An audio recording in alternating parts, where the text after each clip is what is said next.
Keputusan tidak rasmi menunjukkan Pesuruhjaya PAS Sabah, Datuk Dr. Ali Akbar Gulasan yang bertanding mewakili Perikatan Nasional berjaya meraih kemenangan di kerusi Dewan Undangan Negeri Karambunai. Perkara tersebut disahkan oleh Pengarah Pilihan Raya PAS bagi PRN Sabah Tan Sri Anwar Musa dalam satu kenyataan yang dikeluarkan sebentar tadi.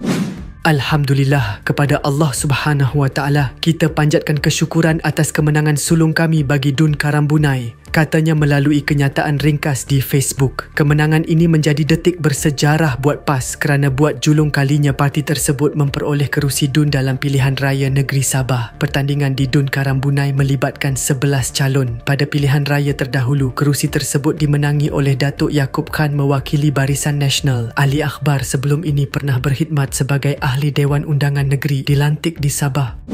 Sebelum ini, media turut melaporkan bahawa daripada 42 kerusi yang ditandingi gabungan tersebut, 33 kerusi telah tewas setakat jam 9.30 malam. Ini termasuk kerusi Sugut di mana pengerusi PN Sabah, Ronald Kiandi, kalah kepada James Ratib daripada GRS.